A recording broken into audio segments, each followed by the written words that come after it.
2 दिन बाद रघुवंशी पैलेस में। आज रघुवंशी पैलेस में चारों तरफ चहल पहल मची हुई थी, क्योंकि आज बच्चों का नामकरण जो जाना था, इसलिए आज पैलेस में पूजा रखी गई थी। महल के सारे नौकर काम करने में लगे हुए थे।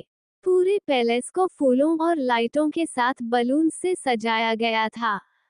वहीं कुछ पंडित जी मिलकर पूजा की तैयारी कर रहे थे, जो कि दोपहर के होने वाली थी।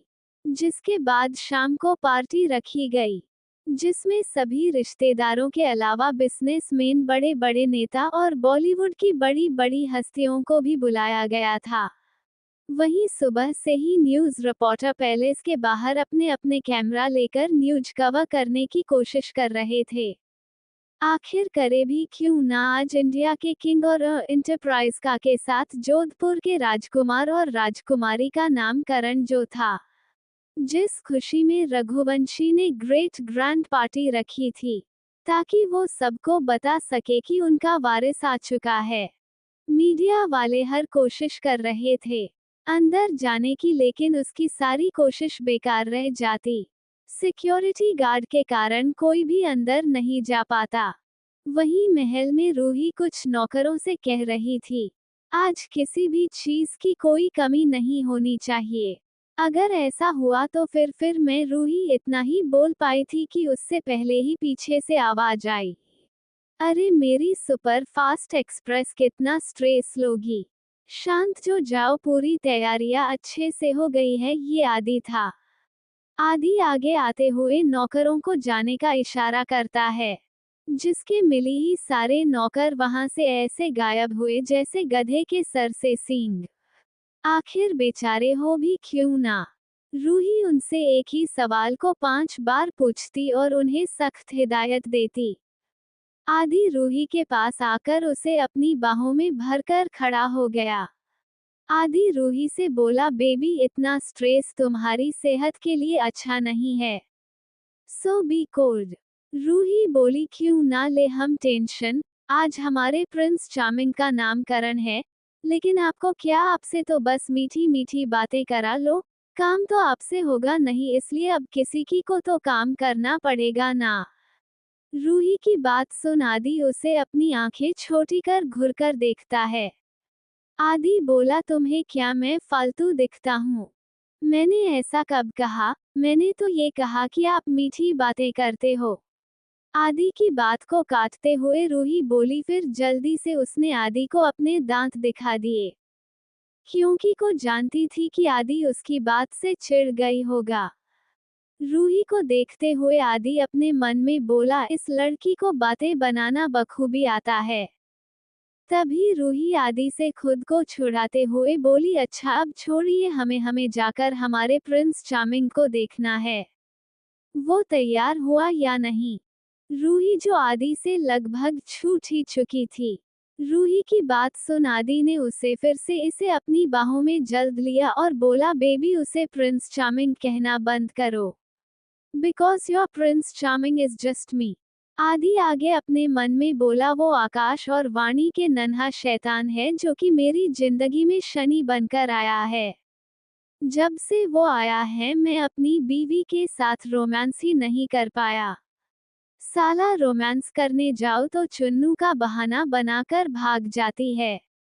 कहते हुए आदि अजीब अजीब से मुंह बना रहे था। आदि की छोटे से बच्चे से जालस होते देख रूही के चेहरे जी पर छोटी मुस्कान आ गई, जिसे छुपाते हुए रूही जल्दी से बोली, आप 4 दिन के बच्चे से जालस हो रहे हैं? आदि तपाक से बोला, मैंने कब कहा मैं जालस हो रहा हूँ? वहीं रूही को आदि की हरकतें देख मन ही मन हंसी आ रही थी। रूही अपनी हंसी को रोकते हुए आदि से बोली, अच्छा ठीक है, अब हमें जाने दीजिए, हमें अभी हमारे प्रिंस चार्मिंग के लिए कपड़े भी डिसाइड करने हैं। आफ्टर ऑल हमारा फर्ज बनता है कि हमारा प्रिंस चार्मिंग सबसे हैंडसम लगे। इतना कहकर रूही आदि की तरफ देखे बिना ही चली गई, क्योंकि वो जानती थी कि आदि को छोटे से बच्चे से भी जेलसली हो रही थी। वहीं इस वक्त आदि का मुंह किसी जलकुकड़े के जैसे हो चुका था। आदि को अब गुस्सा आ रहा था। वो खुद से बोला, कल का आया चुन्नू लाल मुझसे कम्पीट करेगा। द मोस्ट हैंडसम और चार्मिंग आदित्य अग्रवाल नहीं। आदि खुद से बातें कर ही रहा था कि तभी पीछे से किसी ने उसके कंधे पर हाथ रखकर कहा, व्हाट हैपेंड ब्रो, क्या अकेले खुद से मंत्र बढ़ाए जा रहे हो? ये अमन था। आदि बिना अमन की तरफ पलटे बोला, कुछ नहीं, मेरा प्यार का दुश्मन आ गया है, उसी के बारे में सोच रहा था। आदि ऐसा इसलिए कह रहा था क्योंकि जब से वाणी के बच्चे हुए हैं तब से रूही उन्हीं के साथ रहती है और इसमें ज्यादा हमारे क्यूट से चुन्नू के साथ, जिसके कारण वो आदि को फुल इग्नोर मारती है। कोष्टक। आदि की बात सुनकर अमन नासमझी से बोला, प्यार का दुश्मन, लेकिन जब उसे समझ नहीं आया तो अमन अपना सर झटक कर बोला, खैर से ये सब छोड़ो और मेरे साथ चलो, आपको सब बुला रहे हैं। उसके बाद आदि और अमन वहां से चले गए। थोड़ी ही देर में सब लोग हॉल में बैठे थे और पूजा और पार्टी के बारे में डिस्कशन कर रहे थे। सिवाय वाणी, साक्षी और हमारे क्यूट बेबीज के, वो दोनों अपने अपने कमरे में आराम कर रहे थे। निर्मला जी और वर्षा जी बहुत एक्साइटेड दिख रही थी। आखिर हो भी क्यों न, दोनों दादी नानी जो बन गई थी। मीरा सीरियस थी। तनु और रेखा जी भी सबके साथ बैठी थी, वो भी बेमन के। अमन में मीरा को इतना खुद देखा तो उससे शरारती अंदाज में बोला, क्या बात है साली साहिबा, आज आप कुछ ज्यादा ही खुश दिख रही है। जिस पर मीरा अमन की तरफ देखते हुए बोली, हाँ जीजू, आपने अभी कुछ कहा हमसे? आदि बोला, मीरा तुम परेशान हो। मीरा अपना सर नाथ में हिलाकर बोली, कुछ नहीं। तभी बाहर से सोम और आकाश अंदर आए और सबके पास बैठ गए। निर्मला जी सोम को देखते हुए पूछती है, बेटा सारी तैयारी हो चुकी है? सोम बोला है, बड़ी माँ। सोम अंदर नौकरों को काम करते हुए देख बोला, पूजा कब तक होगी बड़ी माँ? जिसे सुन अमन बोला, आपको बड़ी जल्दी मची है। सोम अमन को घूर कर देखता है, फिर कहता है, क्यों, तुम्हें जलन हो रही है? अमन अपने कंधे उचकाकर बोला, जलन और मुझे क्यों होगी? दोनों को नोकझोंक करते देख निर्मला जी दोनों को डांटते हुए बोली, चुप हो जाए आप दोनों, जब देखो लड़ते रहे हैं। फिर निर्मला जी आकाश की तरफ देख बोला, आकाश आप जाकर तैयार हो जाए, आप और वाणी बच्चों को लेकर पूजा में बैठेंगे। आकाश बोला, हूँ, इतना कहकर वो अपने कमरे की तरफ चला गया। तनु, जो कि बार बार दरवाजे की तरफ देख रही थी जैसे किसी के आने का इंतजार कर रही हो, जिसे देख रेखा जी इसके कंधे पर मारते हुए बोली, यहाँ मैं टेंशन से मरी जा रही हूँ और ये लड़की पता नहीं बाहर क्या ताड़ने की कोशिश कर रही है। अब रेखा जी कौन बताए कि उसकी बेटी उनकी ही नाक के नीचे रौनक से चक्कर चला रही थी। अगर उन्हें पता होता तो वो तो मंदिर जाकर नारियल ही फोड़ आती। और खुशी में। लेकिन तनु ने इस बारे में अपनी मां का किसी भी नहीं बताया था क्योंकि रौनक ने उसे किसी से भी बताने से मन किया था। यहाँ रेखा जी सड़ा सा मुंह बनाकर बैठी थी कि तभी उनकी नजर दरवाजे पर पड़ी जहां से एक सुंदर लड़की अंदर आ रही थी, जिसे देख उनका मुंह बन गया। टिया, जिसने आज सिंपल अनारकली सूट पहन रखा था, वो जाकर निर्मला जी और वर्षा जी के पैर छूकर आशीर्वाद लेती है। टिया को देख मीरा खुश हो गई। वहीं अमन टिया को देख उसे छेड़ते हुए बोला, छिपकली, ये भी कोई आने के वक्त है? अमन के मुंह से अपने लिए छिपकली सुन टिया उससे गुस्से में बोली, बंदर कहीं के, तुम तो अपना मुंह बंद ही रखो। मैं कब से तुम्हारा वेट कर रही थी कि तुम मुझे लेने आओगे, लेकिन नहीं जनाब को इतनी फुर्सत ही कहा। अमन टिया को चिढ़ाते हुए बोला, हाँ तो बोला ही क्यों, मुझे अपने रौनी जी को बोलती, वो आ जाते तुम्हें लेने। अमन की बात सुन आदि, जो कि पानी पी रहा था, उसे ठसका लग गया और वो खांसने लग। वहीं आदि की पीठ थपथपाने के बजाय सोम अमन की पीठ को जोर से 3 से 4 बार थपथपाता है। सोम की इस हरकत को देख सभी लोग उसे घूरकर देखने लगे। वहीं सोफे से खड़ा हो अपनी पीठ पर हाथ फिराते हुए बोला, सोम भाई क्या आप पागल हो गए हो, मारा क्यों मुझे, वो भी इतनी जोर से। जिसे देख सोम वहां से खड़ा हुआ और अमन को किसी बहाने से लेकर चला गया। वहीं तनु अब टिया को खा जाने वाली नजरों से घूर रही थी।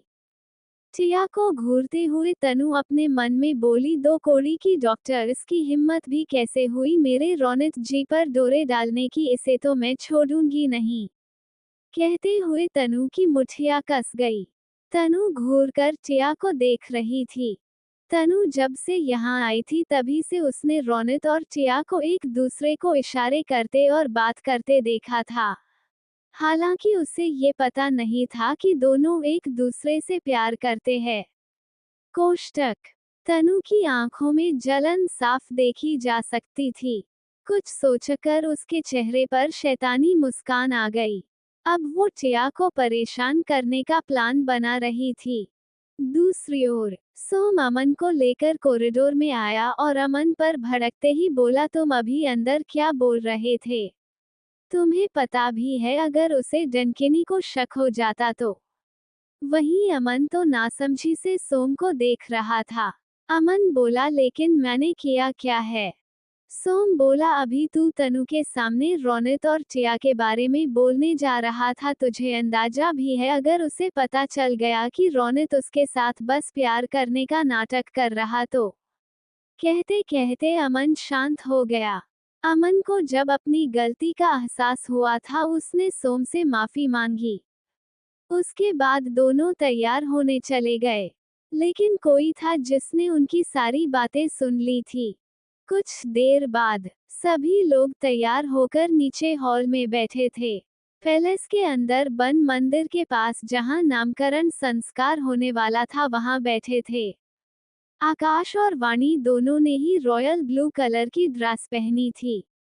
वाणी ने रॉयल ब्लू कलर का लहंगा जिसके साथ मैचिंग ज्वेलरी और 16 किया था, जिसमें वो बला सी खूबसूरत लग रही थी। वहीं आकाश ने ब्लू कलर का कुर्ता और उसके नीचे व्हाइट पजामा पहना था, सर पर पगड़ी जिसने डायमंड लगे हुए थे। आकाश बहुत ही हैंडसम लग रहा था। दोनों पूजा में बैठे थे। वाणी के गोद में प्रिंसेस और आकाश की गोद में हमारे प्रिंस चार्मिंग चुन्नू जी थे। पंडित जी पूजा कर रहे थे। सब कुछ अच्छा चल रहा था कि तभी किसी आदमी को जोरदार आवाज आई, हमारे होते हुए पूजा करने की आपकी हिम्मत कैसे हुई? आवाज को सुनकर पंडित जी रुक गए।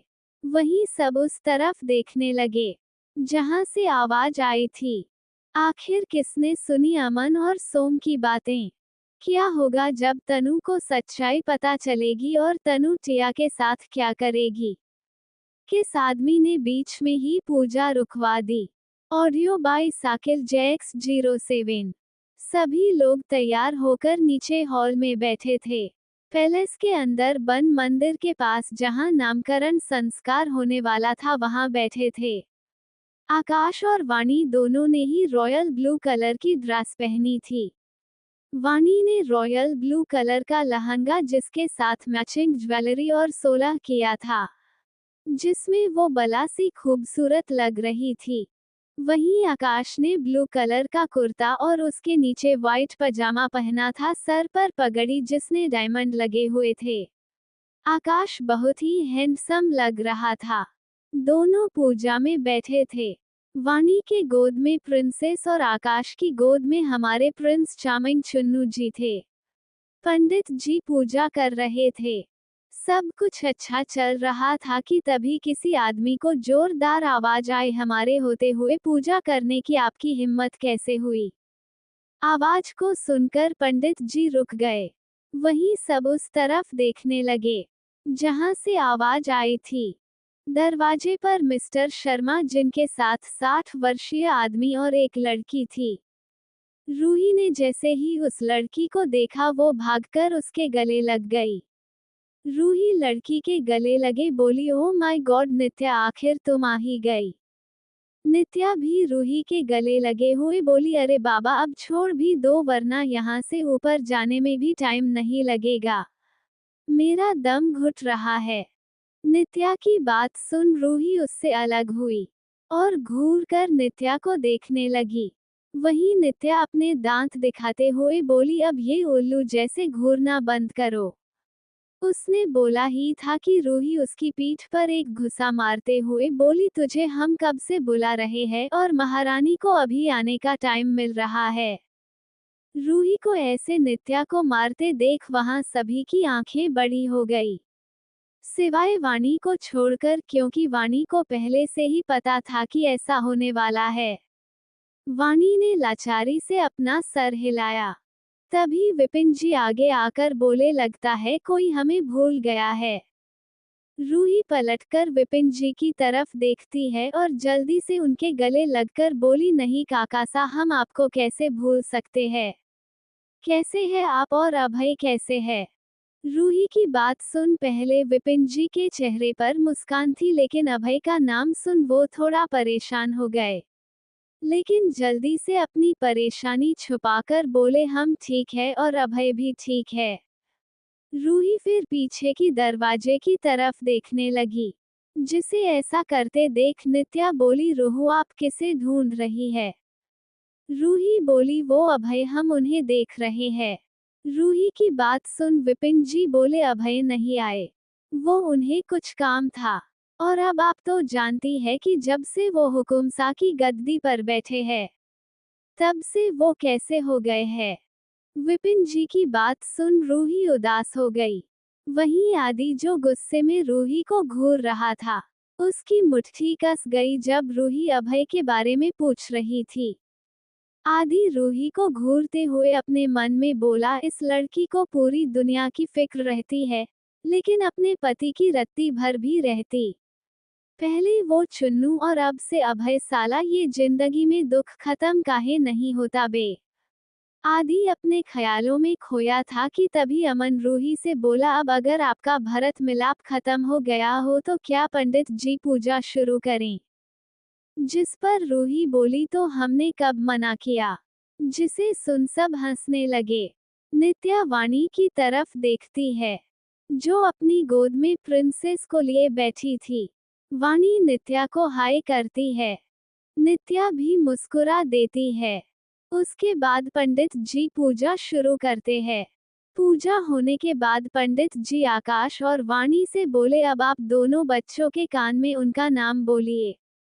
फिर सामने रखी सिंदूर की थाल पर लिख दीजिए। पंडित जी की बात सुनकर वाणी और आकाश एक दूसरे को देखकर मुस्कुराते हैं। फिर आकाश अपनी गोद में लेटे चुन्नू के कान में धीमे से कहता है, अविनाश रघुवंशी। जिसे सुन हमारे चुन्नू मुस्कुराने लगा। उसके बाद आकाश नाम को सिंदूर भरी थाल पर लिखता है। अविनाश नाम पढ़ते ही सब खुश हो गए। तभी अमन अपना दिमाग लगाते हुए बोला, वाव अविनाश, शॉर्ट नेम अवि। रूही भी खुश होते हुए बोली, अवि नाम कितना प्यारा है ना। आकाश वाणी को इशारा करके प्रिंसेस का नाम रखने बोलता है। वाणी प्रिंसेस के कान पास जाकर धीमे से बोलती है, अवनी रघुवंशी। फिर वो भी सिंदूर की थाल में अवनी नाम लिखी है। सभी को बच्चों के नाम अच्छे लगे। अवनी नाम सुनते ही रूही एक्साइटेड होकर बोली, आकाश का अ और वाणी का वनी प्लस अवनी। आकाश मुस्कुराकर वाणी को देखता है। उसके बाद सभी चारों के ऊपर अक्षत डालकर आशीर्वाद देते हैं। आकाश और वाणी ने निर्मला जी, वर्षा जी, दादू मिस्टर शर्मा के पैर छूकर आशीर्वाद लिया। पंडित जी भी अपनी दक्षिणा लेकर निकल लिए। लेकिन रेखा जी, जिनकी तरफ वाणी ने देखा तक नहीं था, वो जल भुनकर राख हो चुकी थी। पूजा के बाद सभी एक साथ हॉल में बैठे थे। रूही की गोद में अविनाश उर्फ हमारे अवि बाबा थे, वहीं नित्या अवनी को अपनी गोद में लेकर खिला रही थी। सभी परिवार वाले खुश थे। वाणी और आकाश एक साथ दादू के पास बैठे थे। तभी दादू अपने पास से एक रेड कलर का बॉक्स निकालकर वाणी को देते हुए बोले, बेटा ये आपके लिए छोटा से तोहफा। वाणी पहले तो उसे लेने में हिचकिचाती है, लेकिन सबके कहने पर उसने उसे ले लिया। वाणी बॉक्स को खोलती है। उसमें सुंदर डायमंड का हाथ था, साथ में मैचिंग की इयरिंग्स और बैंगल्स थे, जिनकी कीमत करोड़ों थी। वाणी उसे देखते हुए बोली, दादाजी इतना महंगा गिफ्ट देने की क्या जरूरत थी, हमारे लिए तो आपका आशीर्वाद ही काफी है। जिसे सुन तनु अपना सड़ा सा मुंह बनाते हुए खुद में बड़बड़ाकर बोली, हो बड़ी आई बेवकूफ कहीं की। और जब इतना महंगा तोहफा मिल रहा है तो चुपचाप उसे रख नहीं सकती।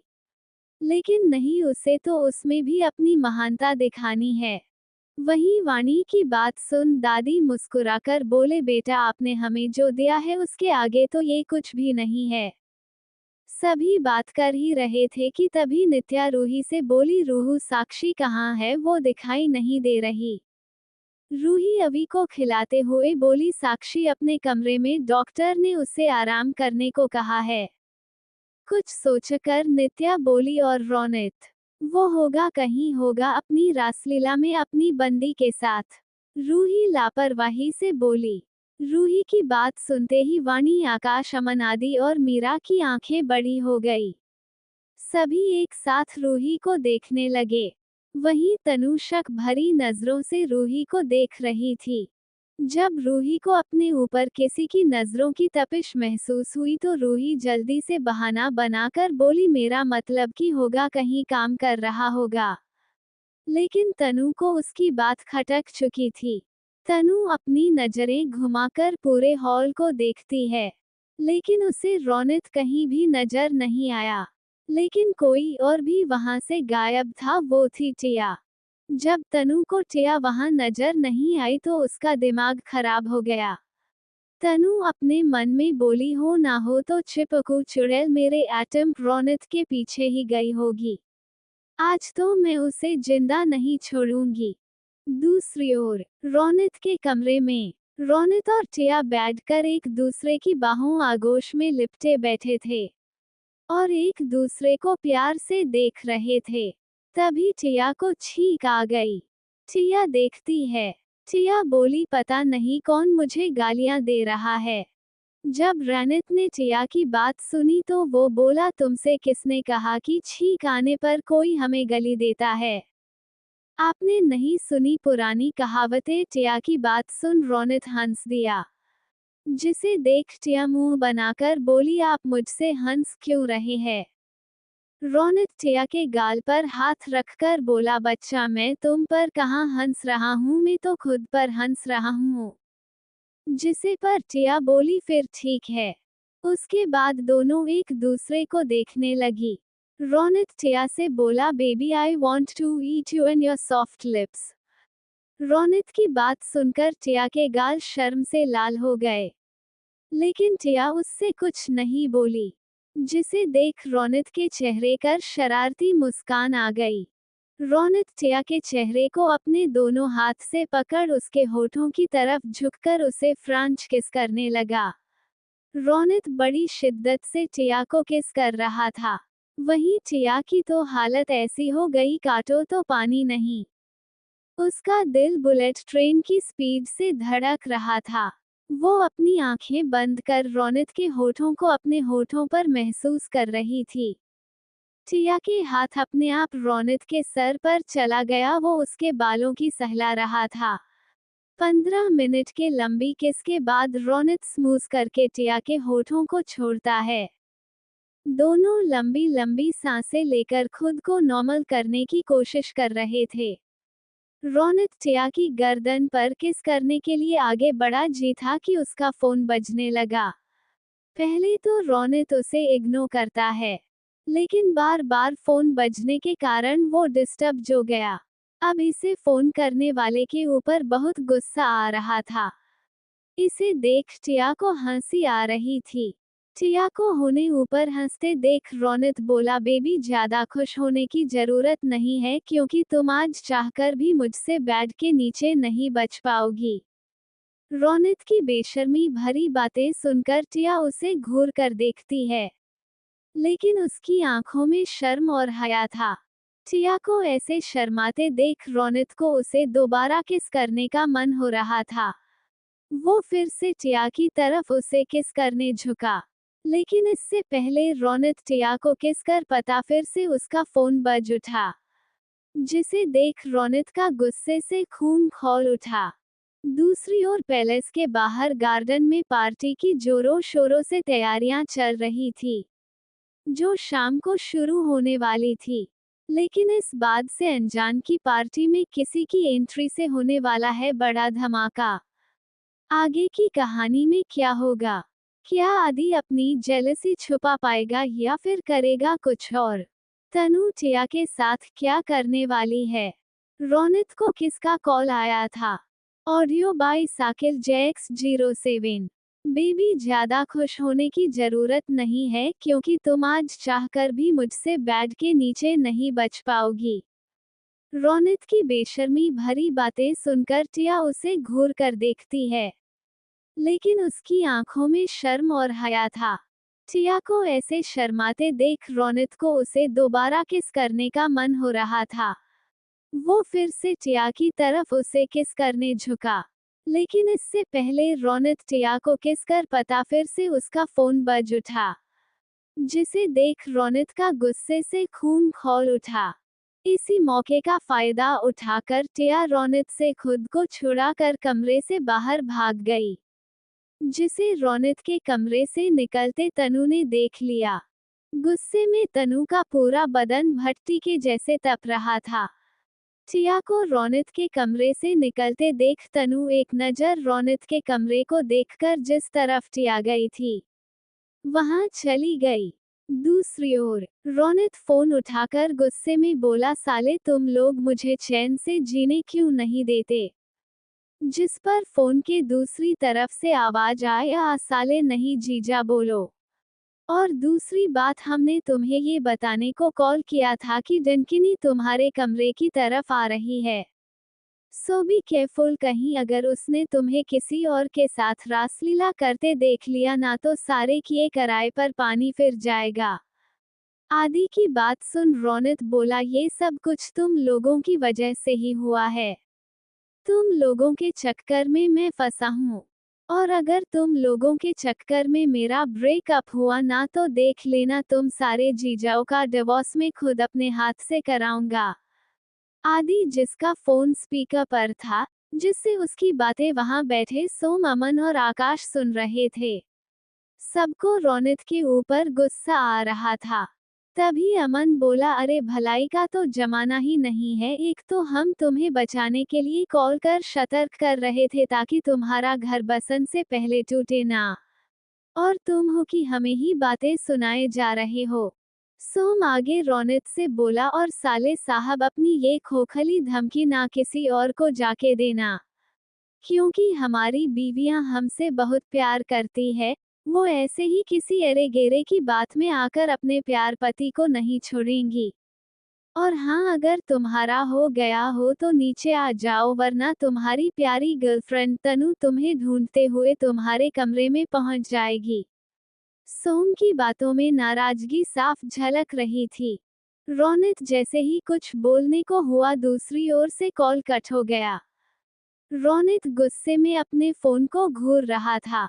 रौनक फोन को घूरते हुए खुद से बोला, ये जीजू कुछ ज्यादा ही ओवर स्मार्ट नहीं बन रहे हैं, इन्हें तो अच्छा सबक सिखाऊंगा। इतना कहकर रौनक कमरे से बाहर निकल गया। दूसरी ओर पैलेस के बाहर गार्डन में पार्टी की जोरों शोरों से तैयारियां चल रही थी, जो शाम को शुरू होने वाली थी। सभी लोग अपने अपने कमरे में तैयार हो रहे थे। रूही, मीरा और नित्या पहले से ही वाणी के कमरे में थी। कुछ देर में टिया भी उनके पास आ गई। टिया अंदर आई तो टिया को देख रूही उसे छेड़ते हुए बोली, और भाभी जी क्या हाल है? हमारे भाई ने आपको ज्यादा परेशान तो नहीं किया? कहते हुए रूही के होठों पर शरारती मुस्कान थी, जिसे देख टिया शर्मा गई। उसके गाल गुलाबी हो गए।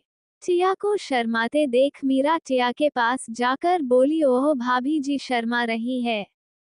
दोनों मिलकर टिया को छेड़ रही थी।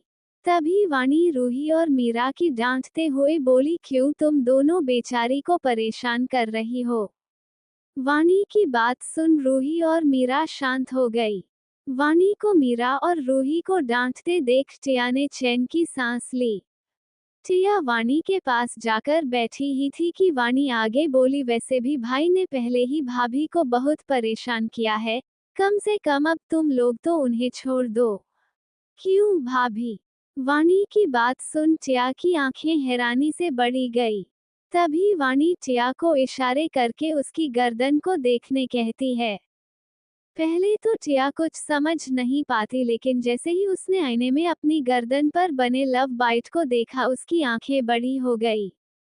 टिया का मन चुल्लू भर पानी में डूब मरने का कर रहा था।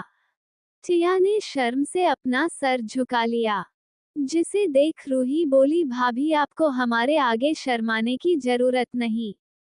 आफ्टर वी ऑल बडीज यार, सो जस्ट चिल और एंजॉय, लेकिन हमारे भाई के साथ। टिया के गले से आवाज ही नहीं निकल रही थी, इसलिए वो वॉशरूम का बहाना बनाकर वहां से बाथरूम में भाग गई। टिया के जाते ही सब एक साथ ठहाके मारकर हंसने लगी। नित्या, जो कि सब कुछ कंफ्यूज होकर देख रही थी, वो वाणी से बोली, वानु ये लड़की कौन है? और तुम सब इसे भाभी क्यों बोल रही हो? नित्या को देख रूही बोली, ये हमारे रौनक की बंदी है, और दोनों जल्दी ही शादी करने वाले हैं। रूही की बात खत्म होते ही नित्या खुशी से उछलकर बोली, क्या सच में इस अकड़ू ने गर्लफ्रेंड बना ली? वो भी इतनी सुंदर? नित्या को जोर से बोलते देख मीरा जल्दी से उसे शांत करते बोली, थोड़ी धीमे बोलो नित्या, अगर यहाँ किसी ने सुन लिया तो बखेड़ा खड़ा हो जाएगा। नित्या ना समझी से मीरा को देखने लगी। तब वाणी बोली, तुम आज ही यहाँ आई हो, इसलिए यहाँ क्या हुआ तुम्हें नहीं पता। लेकिन एक बात याद रखना, यहाँ किसी के आगे भी रौनक और टिया के रिलेशनशिप के बारे में बात मत करना, खासकर मेरी माँ और तनु के सामने। नित्या को उनकी बातें समझ तो नहीं आती, लेकिन भी वो अपना सर हाँ के हिला देती है। उसके बाद सभी लड़कियां तैयार होने लगी। कुछ देर में सच्ची भी उनके कमरे में आ गई। सब मिलकर तैयार होती है। वाणी और मीरा दोनों मिलकर अवि, अविनाश और अवनी कमेंट में बताइए कि आपको बच्चों के निक नेम कैसे लगे। सभी लोग तैयार हो चुके थे। पार्टी को शुरू होने में कुछ ही समय बाकी था। आकाश, अमन और आदि तीनों आदि के कमरे में तैयार हो रहे थे, क्योंकि वाणी ने आकाश को कमरे से बाहर जो निकल दिया था। तीनों तैयार हो रहे थे कि तभी कमरे का दरवाजा खुला। तीनों दरवाजे की तरफ देखने लगे। तभी सोम कमरे में आते हुए बोला, यार अपने साले को समझा ले, वरना किसी दिन में इसे मार डालूंगा। सोम को ऐसे गुस्से में आते देख सब हैरान थे। अमन और आदि एक दूसरे को देखने के बाद सोम की तरफ देखने लगे। इससे पहले कोई कुछ कहता, सोम के पीछे पीछे रौनक अंदर आ गया, जिसके हाथ में एक बैग था। सोम अंदर आते हुए सोम से बोला, अरे कुछ तो शर्म करो, इकलौता साला हूँ मैं आपका, अगर मुझे ही मार दोगे तो मेरी बहनों से राखी कौन बंधवाएगा? तभी अमन बीच में बोला, मैं हूं ना, मैं बंधवाऊंगा सबसे राखी, बस एक को छोड़कर। रौनक घूरकर अमन को देखने लगा, जिस पर अमन ने अपने बत्तीसी दिखाते हुए कहा, ऐसे मत देखो नहीं तो मुझसे प्यार हो जाएगा।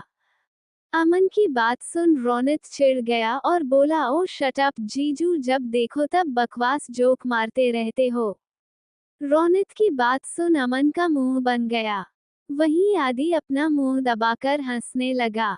आकाश, जो कब से अपने एक्सप्रेशनलेस चेहरे से सब देख रहा था, वो अपनी रौबदार आवाज में बोला, चुप करो तुम सब, और क्या मचा रखा है? आकाश आगे सोम से बोला, क्या हुआ तुम्हें? सोम रौनक को तरफ उंगली करके बोला, इस लड़के ने मेरा शूट पहन लिया और मुझे अपना शूट दे दिया। सोम की बात खत्म होने से पहले ही अमन बोला, तो इसमें कौन सी बड़ी बात है, अगर उसने आपका शूट पहन लिया तो आप भी उसका शूट पहन लो, हिसाब बराबर। और फिर जीजा साले में तो इतना चलता है। अमन की बात सुन रौनक के चेहरे पर स्माइल आ गई। रौनक जल्दी से बोला, वाह जीजू, आज पहली बार आपने कोई समझदारों वाली बात की। अमन अपनी आंखें छोटी कर रोनित को घूर कर देखते हुए बोला, तुम्हारे कहने का कि मतलब मैं बेवकूफ हूँ? तुम मेरा मजाक उड़ा रहे हो? नहीं, मेरी इतनी मजाल कहाँ जो मैं आपका मजाक उड़ाऊं। रोनित तपाक से बोला और अपने दांत दिखा दिए। आकाश और आदि जो उन दोनों की बात सुन रहे थे, दोनों ने लाचारी से अपना सर ना में हिलाया। आकाश बोला, तुम लोग टॉपिक बदल रहे हो। ओ हाँ, रोनित ने कहा और जल्दी से अपने हाथ में पकड़े शूट को निकालकर सबको दिखाते हुए बोला, क्या ये शूट अच्छा नहीं है जो जीजू इसे पहनने से मना कर रहे हैं? शूट को देखकर सबकी आंखें फटी रह गई, क्योंकि वो 3 पीस शूट रेड और व्हाइट कलर के कॉम्बिनेशन में था। शूट को देखते ही सोम गुस्से में बोला, तुम्हें क्या लगता है मैं ये चमकीला शूट पहनूंगा? सोम सिर्फ ब्लैक, व्हाइट और ग्रे कलर के कपड़े ही पहनता था, इसलिए उसे रेड कलर थोड़ा अजीब लग रहा था। कोष्टक। सोम की बात सुन अमन सोम का मजाक उड़ाते हुए बोला, वैसे इसमें भी कोई बुराई नहीं है, बस आप किसी सांड के आगे मत जाना, वरना। अमन की बात अभी खत्म भी नहीं हुई थी कि उसे अपनी रीढ़ की हड्डी में ठंडक महसूस होने लगी। अमन अपना सर ऊपर उठाकर देखता है तो सोम उसे गुस्से में देख रहा था, जिसे देख अमन डर से कांप गया। सोम को देखते हुए अमन अपने मन में बोला, अमन बेटा, लगता है आज तेरी मौत आने वाली है। कहाँ से मैंने इस शेर के मुंह में हाथ डाल लिया? अब क्या करूं? कुछ सोचकर अमन अपने दांत दिखाते हुए सोम से बोला, ही मैं तो बस यूं ही मजाक कर रहा था। तभी रोनित बोला, जीजू इस कलर में क्या बुराई है? तुम रोनित के बच्चे, अगर मैंने उसे पहना तो पार्टी में सब मुझे ही देखेंगे। सोम चिढ़ते हुए बोला। तो रोनित अपने मन में बोला, बस यही तो मैं चाहता हूँ कि पार्टी में सब आपको देखें। कहते हुए रोनित के चेहरे पर ईवल स्माइल आ गई। वहीं रोनित को देखते हुए अमन, सोम और आदि तीनों अपने मन में बोले, इस अकेले साले ने हम सबकी नाक में दम करके रखा है। जब ये रोनित से इतना परेशान हो गए, पर तब क्या होगा जब इनका सामना अभय से होगा? टीयर्स ऑफ जॉय बेचारों की तो सामत आने वाली है। तो आगे की कहानी में क्या होगा? रोनित सोम को अपना लाया शूट पहनने के लिए मना पाएगा? और रोनित कौन सा प्लान बना रहा है? पार्टी में क्या धमाल होने वाले हैं? और तनु टिया के साथ क्या करने वाली है? जानने के लिए पढ़ते रहे। Audio by Sakir JX07। जीजू इस कलर में क्या बुराई है? रोनित बोला। तुम रोनित के बच्चे, अगर मैंने उसे पहना तो पार्टी में सब मुझे ही देखेंगे। सोम चिढ़ते हुए बोला। तो रोनित अपने मन में बोला, बस यही तो मैं चाहता हूँ कि पार्टी में सब आपको देखें। कहते हुए रोनित के चेहरे पर ईवल स्माइल आ गई। वहीं रोनित को देखते हुए अमन, सोम और आदि तीनों अपने मन में बोले, इस अकेले साले ने हम सबकी नाक में दम करके रखा है। तीनों ही खा जाने वाली नजरों से रोनित को देख रहे थे। उनका बस चलता तो तीनों ने मिलकर रोनित का खून कर देना था। वहीं हमारे रोनित को इससे कोई फर्क नहीं पड़ रहा था। रोनित ने आज ठान लिया था कि वो अपना लाया कोट सोम को पहना रहेगा। आकाश जो उन सब की नौटंकी देख रहा था, आखिर में वो इरिटेड होकर कमरे से चला गया, जिसके पीछे पीछे सोम में जाने लगा। लेकिन रोनित ने सोम का हाथ पकड़कर उसे रोक लिया। रोनित सोम का बाजू पकड़कर उससे बोला, अरे जीजाजी, आप कहाँ जा रहे हैं? पहले अपने कपड़े तो बदल लीजिए। कहते हुए सोम को सूट देने लगा, जिसे देख सोम अपने दांत पीसते हुए बोला, तुम्हें मेरी एक बात समझ नहीं आती? जब मैंने कहा कि मैं ये नहीं पहनूंगा, मतलब नहीं पहनूंगा। सोम की बात सुन रोनित उदास हो गया। आदि कुछ देर रुककर बोला, तुम इसी शूट के पीछे क्यों पड़े हो? क्योंकि ये मुझे मीरा ने जीजू को देने के लिए कहा था। रोनित की बात सुन सोम अपनी भौहें उचकाकर सोम को देखने लगा। सोम बोला अगर उसे मुझे कुछ देना ही होता तो वो खुद देती, तुम्हारे हाथ से क्यों भिजवाया। रोनित अपने दोनों हाथों से सोम के कंधे पकड़कर उसे समझाते हुए बोला, अरे मेरे एकदू जीजू, जब भगवान दिमाग बांट रहे थे तब क्या आपके कटोरे में छेद था।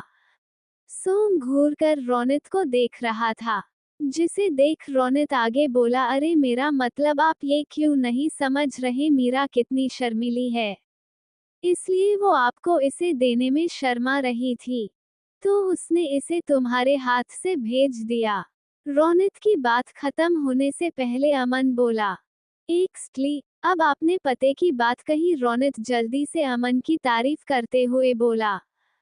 सोम गहरी सोच में डूबा था, वो कुछ सोचकर एक नजर शूट को देखकर रोनित से बोला, तुम सच बोल रहे हो। जिसे सुनते ही रोनित अपना एक हाथ अमन के सर पर रखकर बोला, अमन जीजू की कसम, अगर मैं झूठ बोल रहा हूँ तो इनके सारे के सारे बाल झड़ जाए और ये टकले हो जाए। रोनित की बात खत्म भी नहीं हुई थी कि अमन ने उसका हाथ अपने सर से झटक दिया और गुस्से में बोला, तुम जीजा साले अपने बीच में मेरे बालों को क्यों ला रहे हो। जिसकर रोनित बोला, जस्ट चिल जीजू, आपके बाल तब झड़ेंगे जब मैं झूठ बोलूंगा, और अगर झड़ भी गए न तब भी आप हैंडसम लगोगे, टकले हैंडसम जीजू। रोनित सोम के हाथ में शूट पकड़ाकर बोला, औकबी, अब आपकी मर्जी, इसे पहनना हो पहनो, ना पहनना हो ना पहनो, मैं तो चला। इतना कहकर रोनित अपने चेहरे पर शैतानी मुस्कुराहट लिए कमरे से निकल गया। सोम अपने हाथ में पकड़े शूट को देख रहे था, जिसे देख उसका मुंह बन गया। सोम के बिगड़ते मुंह देखकर अमन बोला, ब्रो अब ऐसे मुंह बनाने से कुछ नहीं होगा, इसलिए अपना ये चमकीला शूट उठाओ और जाकर रेडी हो जाओ, वरना अगर साली साहिबा आपसे गुस्सा हुई तो फिर अपने कमरे को भूल ही जाना। अमन की बात सुन सोम उसे खा जाने वाली नजरों से घूरने लगा, जिसे देख अमन काम का बहाना बनाकर आदि के साथ कमरे से चला गया। वहीं रोनित आज कुछ ज्यादा ही खुश और एक्साइटेड दिख रहा था। रोनित सीढ़ियों से नीचे उतरते हुए खुद से बोला, सोम जीजा जी, आपने मुझे बहुत परेशान किया, इसका बदला आज मैं लेकर रहूंगा, अब मजा आएगा। कहते हुए रोनित अपने दोनों हाथ को साथ में मल रहा था। रूही नीचे खड़ी जब उसने रोनित को बिना बात के मुस्कुराते देख तो खुद से बोली, ये रोनित का बच्चा आज कुछ ज्यादा ही खुश नहीं लग रहा, पक्का इसने कोई खिचड़ी पकाई होगी, चल बेटा चलकर पता करते हैं। इतना कहकर रूही रोनित की तरफ बढ़ गई।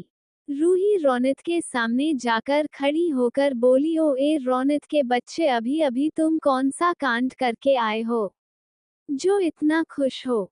रूही की बात सुन रोनित एकदम से सकपका गया, लेकिन फिर खुद को जल्दी से नॉर्मल करके बोला, मैंने कुछ नहीं किया, मैं तो बस तैयार होकर बाहर पार्टी में जा रहा था।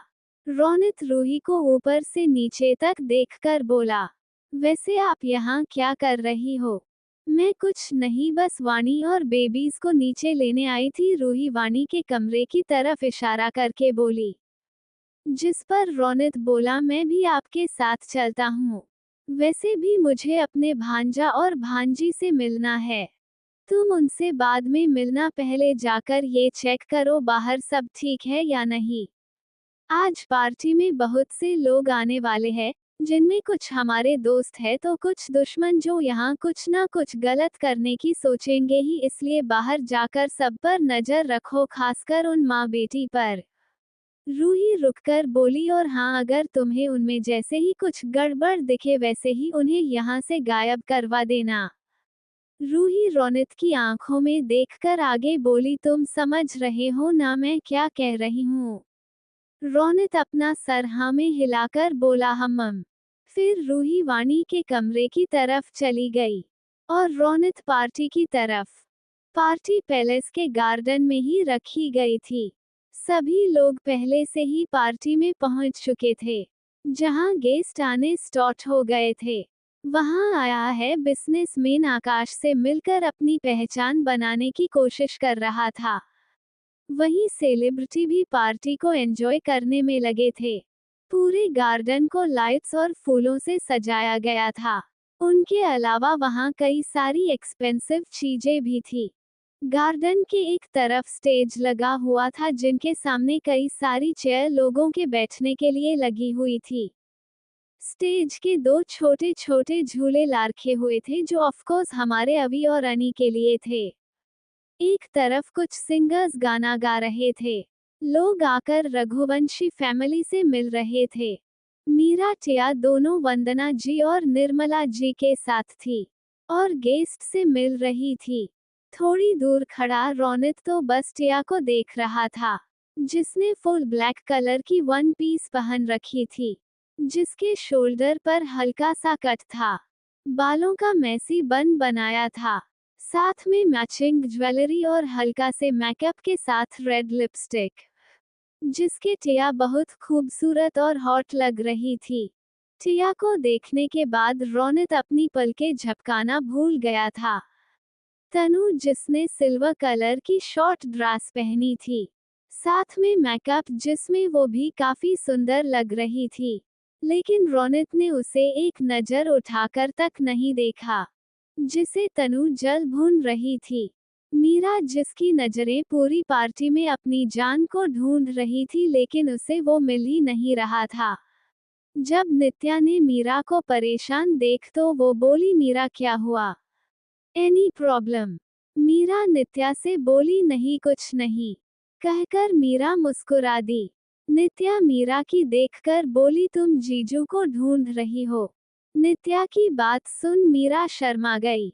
वो बोली, नहीं ऐसी कोई बात नहीं है, हम तो रूही को देख रहे थे, वो वानू को लेकर अब तक आए क्यों नहीं, सब उनका इंतजार कर रहे हैं। नित्या बोली, लो आ गए। नित्या की बात सुन मीरा जल्दी से बोली, कहाँ आ गई, कहकर अपनी नजरें पूरी पार्टी हॉल में घुमाने लगी। जिसे ऐसा करते देख नित्या मीरा का सर पकड़कर सामने की तरफ करते हुए बोली, गई नहीं गए, जीजू आ गए। मीरा ने नित्या की नजरों का पीछे करके अपने सामने सोम को देखा तो उसकी आंखें फटी की फटी रह गई। यही हाल आकाश, अमन आदि और वहां आए हर इंसान का था। सभी सोम को आंखें फाड़कर देख रहे थे जैसे वो इंसान ना होकर एलियन हो। आखिर सब लोग सोम को क्यों देख रहे थे? और तनु टिया के साथ क्या करेगी? पार्टी में कौन सा धमाका होने वाला है? Audio by Sakil JX07। Meera Som को ढूंढ रही थी। जब नित्या ने ये देखा तो मीरा से बोले, लो आ गए। नित्या की बात सुन मीरा जल्दी से बोली, कहाँ आ गई, कहकर अपनी नजरें पूरी पार्टी हॉल में घुमाने लगी। जिसे ऐसा करते देख नित्या मीरा का सर पकड़कर सामने की तरफ करते हुए बोली, गई नहीं गए, जीजू आ गए। मीरा ने नित्या की नजरों का पीछे करके अपने सामने सोम को देखा तो उसकी आंखें फटी की फटी रह गई। यही हाल आकाश, अमन आदि और वहां आए हर इंसान का था। सभी सोम को आंखें फाड़कर देख रहे थे जैसे वो इंसान ना होकर एलियन हो। मीरा सोम को देखते हुए अपने मन में बोली, ये आज इन्होंने क्या पहना है? दरअसल सोम ने रोनित का दिया शूट पहना था, जिसमें वो पहले की तरह ही हैंडसम लग रहा था, लेकिन हमेशा डार्क कपड़ों में रहने वाला सोम आज अलग रहा था। जब ने सोम को देखा तो सोम ने व्हाइट कलर की शर्ट और उसके ऊपर रेड कलर का शूट और पेंट पहना था, जिसमें वो पहले की तरह हॉट लग रहा था। लड़कियां उसे ताड़ने में लगी थी। जब मीरा ने ये देखा तो उसका खून खौल उठा। मीरा लड़कियों को घूर कर देखते हुए बोली, इन छिपकलियों को और कोई काम नहीं है क्या, जो दूसरे के पति को ताड़ने में लगी है? सोम ने जब मीरा को गुस्से में देखा तो जल्दी से खुद को देखते हुए बोला, क्या मैं बुरा लग रहा हूँ? फिर कुछ सोचकर वो मीरा की तरफ बढ़ने लगा। वहीं सोम को देखकर रोनित का मुंह बन गया। सोम को देखते हुए रोनित अपने मन में बोला, मैंने सोचा था कि इन कपड़ों में ये जोकर लगेंगे, लेकिन नहीं, ये तो इसमें में हैंडसम लग रहे हैं।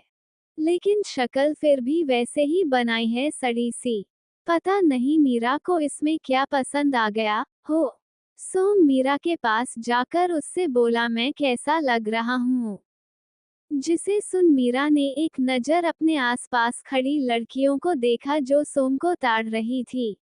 इन्हें देख मीरा गुस्सा करते हुए बोली, बिल्कुल सड़े हुए टमाटर की तरह।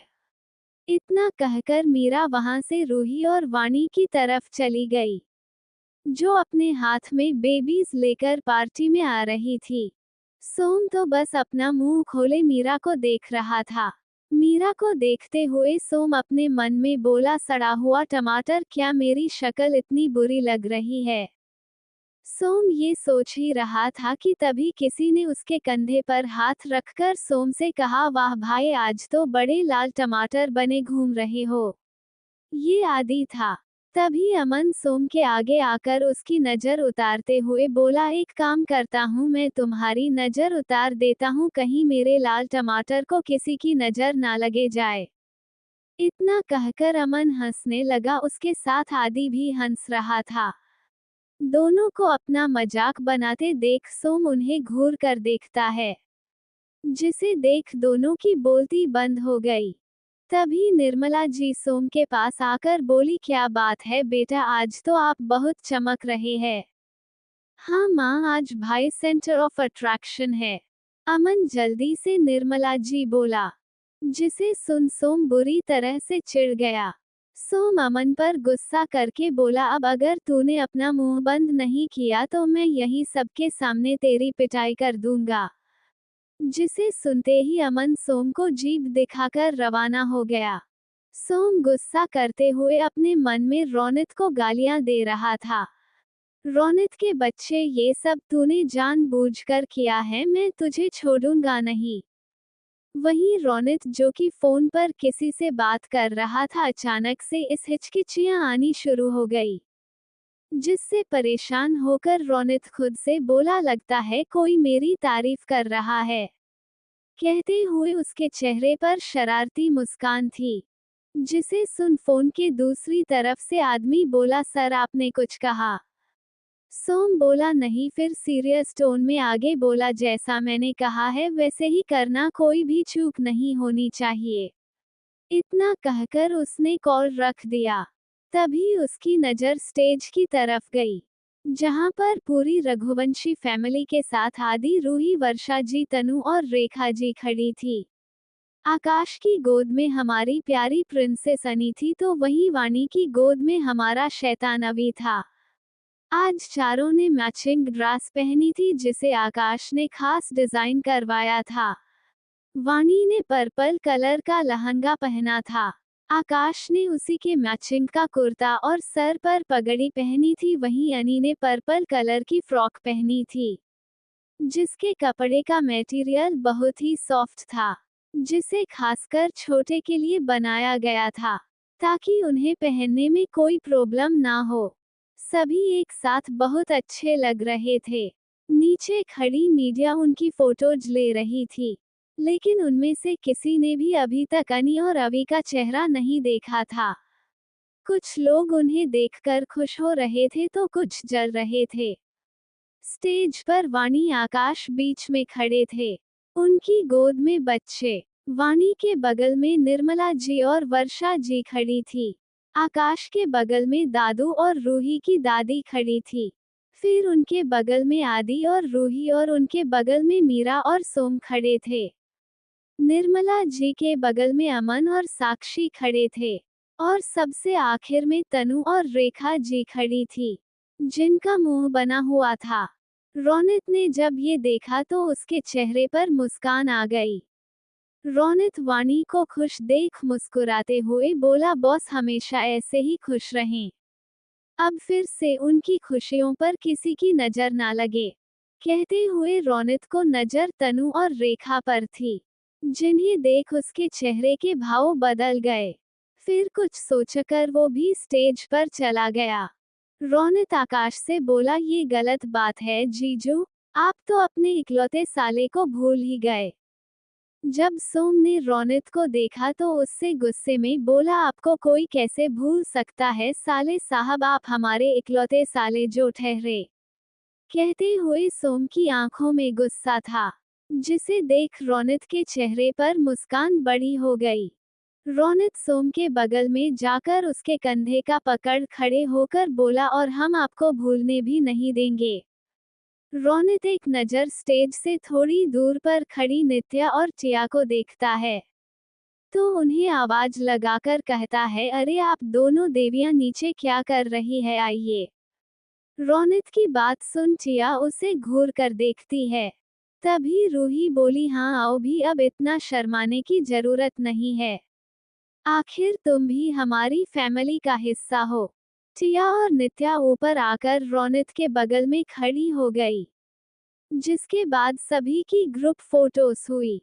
उसके बाद सभी बारी बारी से स्टेज पर आकर अनी और रवि को आशीर्वाद और गिफ्ट दे रहे थे, और आकाश और वाणी को बधाई। जिसके बाद सभी नीचे बैठे थे। दादू, निर्मला जी, वर्षा जी आदि और मीरा सभी गेस्ट को देख रही थी। आकाश, वाणी, अनी, अवि, रूही, अमन, साक्षी, सोम, रौनक, नित्या और सोम साथ में बैठे थे। रूही अपनी गोद में अवि को लिए उसे खिला रही थी। बगल में बैठा आदि उन्हें मुंह बनाकर देख रहा था। रौनक को ये देखकर बड़ा मजा आ रहा था। वहीं सोम गुस्से में रौनक को देख रहा था। जब उससे बर्दाश्त नहीं हुआ तो उसने अपना कोट उतारकर उसे सोम के ऊपर फेंकते हुए बोला, साले साहब अपना कोट संभाल कर रखिए, कहीं मेरे हाथों इसका क्रियाकर्म ना हो जाए। कोट सीधा रौनक के चेहरे पर गिरा था। रौनक कोट को अपने चेहरे से हटाकर सोम से बोला, जीजू इसका क्रियाकर्म करने से पहले जरा एक बार सोच लेना। इतना कहकर उसने कोट अपने पास रख लिया। तब अमन सोम से बोला, क्या भाई, एक कोट के लिए आप मुंह फुलाकर बैठे हैं? सोम अमन पर गुस्सा करते हुए बोला, तू तो चुप ही कर, वरना किसी और का गुस्सा तुझ पर निकलते देर नहीं लगेगी। जिसे सुन अमन का मुंह बन गया, जिसे देख वहां सभी लोग हंस दिए। रूही की गोद में लेटा अवि भी हंसने लगा, जिसे देख रूही खुश होकर बोली, ओ देखो मेरा प्रिंस चार्मिंग भी हंस रहा है। इतना कहकर रूही अवि को प्यार से पुचकारने लगी, जिसे देख आदि आकाश से बोला, जब से तेरा बेटा आया है तब से मेरी बीवी तो जैसे मुझे भूल ही गई है कि उसका एक हैंडसम पति भी है। जिस पर आकाश बोला, साले कम से कम तुझे डांट तो नहीं पड़ती, वरना ये तो मुझे वाणी से डांट ही खिलवाता रहता है, और हमारे रोमांस के कबाब में हड्डी बनता है। आकाश की बात सुन आदि हैरानी से आकाश को देखने लगा।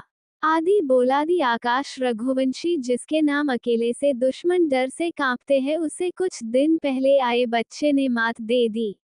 वाह! आकाश घूर कर आदि को देखता है, जिसे देख आदि चुप हो गया। आकाश आदि से बोला, आखिर बेटा तो मेरा ही है। हाँ, इसलिए अपने बाप को भी पीछे छोड़ दिया। कहकर आदि मन ही मन हंसने लगा। वाणी और नित्या एक दूसरे से बात कर रही थी। तभी वाणी उदास होकर बोली, काश आरव भी आया होता तो कितना अच्छा होता। इतना कहकर वाणी उदास हो गई। वाणी के साथ साथ रूही भी उदास हो गई, लेकिन नित्या के चेहरे पर परेशानी के भाव थे, जिन्हें नित्या ने जल्दी ही छुपा लिया। नित्या वाणी को देखते हुए अपने मन में बोली, ठीक ही है कि वो यहाँ नहीं आए, अगर आए होते तो पता नहीं क्या करते। तभी रूही बोली, बस एक बार मुझे ये आरव का बच्चा मिल जाए, फिर मैं उसे बताती हूँ जयपुर का हुकुम सा क्या बना, खुद को कहीं का तोप समझने लगा। सभी रूही की तरफ देख रहे थे। रूही खुद में मगन बोले जा रही थी। रूही आगे बोली, एक बात, वो मेरे हाथ आया तो मैंने उसका कचुम्बर बना के रख देना है। रूही की बात सुन सब हैरानी से इस देख रहे थे। वहीं आदि को रूही के मुंह से किसी और लड़के का नाम सुनकर चिढ़ मच रही थी। रूही अभी बड़बड़ा रही थी कि तभी उनके पीछे से किसी आदमी की आवाज आई, क्या कोई हमें याद कर रहा था? आवाज को सुनकर नित्या चौंक गई। वहीं रूही के चेहरे पर डर साफ दिखने लगा था। बाकी सब पलटकर जिस तरफ से आवाज आई उधर देखने लगे। एक हट्टा कट्टा आदमी वाइट कलर का 3 पीस बिजनेस सूट पहने खड़ा था। इसके पीछे से लाइट्स की रोशनी आ रही थी जिस कारण उसका चेहरा ठीक से दिख नहीं रहा था। आखिर क्या करने वाली है तनु टिया के साथ? क्या रैनी उसे बचा पाएगा? और आखिर कौन है वो आदमी जिसकी आवाज सुनकर नित्या चौंक गई? कि होने वाला है आगे पार्टी में? कौन सा नया धमाल मचेगा?